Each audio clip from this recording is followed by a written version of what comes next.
Welcome to the Union Jews podcast.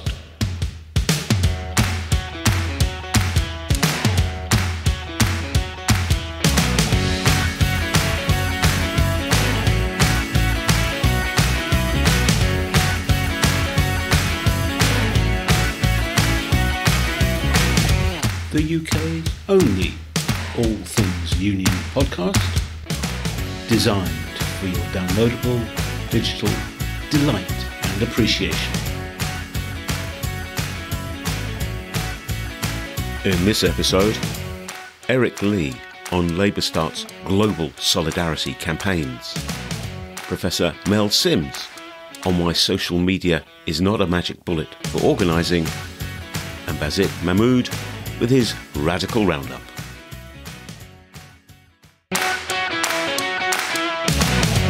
Hello, and welcome to Union Jews, the UK's only all things union podcast. I'm Simon Sapper, and we've got a cracking show lined up for you this time. But first, answer me this. What is 25 years old, has mailing lists of 100,000 people in 21 different languages, Twitter feeds in 13 languages, Facebook pages in 7 languages, a website with close on 1 million visits per month, and has been campaigning for workers' rights around the world? Yes, it's LaborStart, and I'll be chatting with founder, guiding light and icon Eric Lee. Professor Mel Sims, now firmly back in the saddle, I'm pleased to hear, shares her thought for the week with us. Complementing Eric's expertise, she considers digital organising. Magic bullet or false dawn? And of course, Basit Mahmood will preview this week's Radical Roundup, all the union stories you won't see in the mainstream media. Let's kick off this week with some of the latest trade union news. Here's Basit Mahmood, editor of Left Foot Forward, with his preview of the Radical Roundup. Welcome, Basit. Thank you so much, Simon. Now, we've got quite a few interesting stories in this week's Radical Roundup, looking at the themes of low pay and poor conditions for workers. So we'll start off with a rather interesting survey carried out by Unite, which showed a far greater driver shortage in the bus industry than previously indicated. The survey shows that the principal reason why drivers are leaving is due to low pay, poor conditions and long hours. Over 500 activists working throughout the UK took part in the survey, which found that there were bus driver shortages at 99% of bus garages. The survey found that driver shortages are getting worse, with 79% of respondents recording that vacancies had increased since the pandemic began in March 2020. Now, Unite is calling for bus companies to stop trying to sweep driver shortages under the carpet and start tackling fundamental problems in the industry.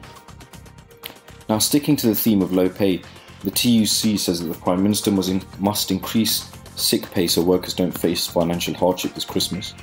Commenting on the Prime Minister's announcement on Saturday that the new COVID-19 variant Omicron, TUC General Secretary Francis O'Grady said that we all want to stay safe and stop this variant from spreading.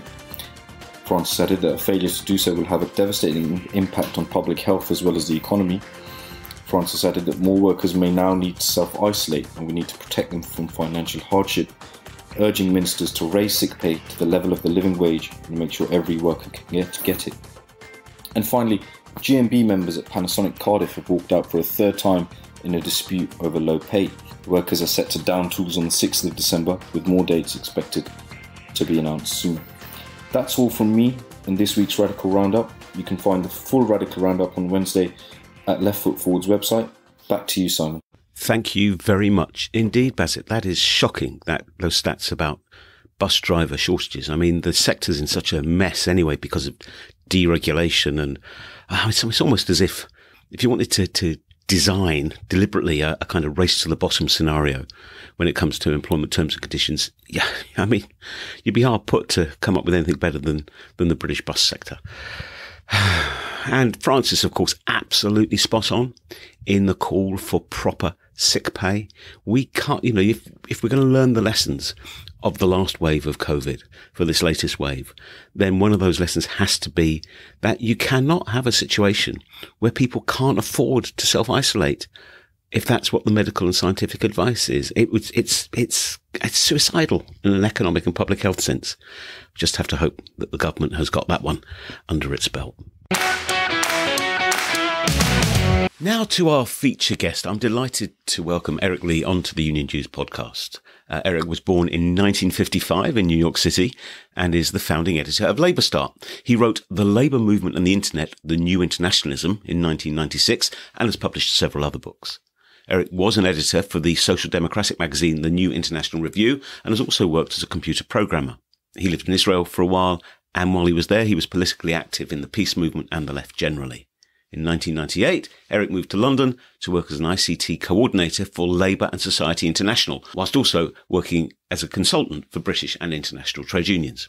His articles have been published around the world, and he's a frequent speaker at a variety of conferences.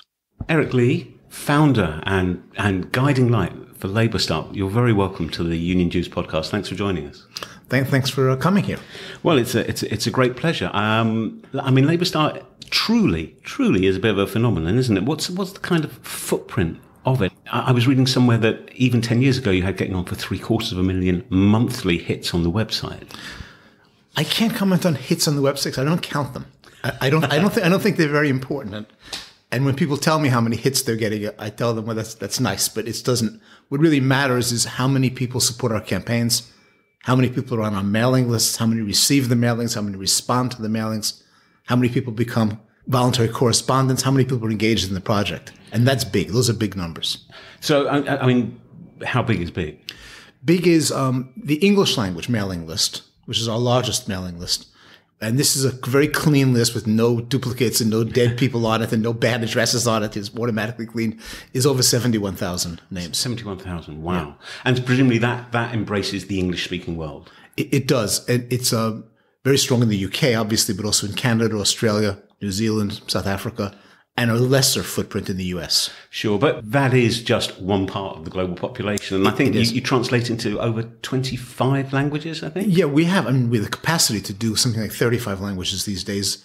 We have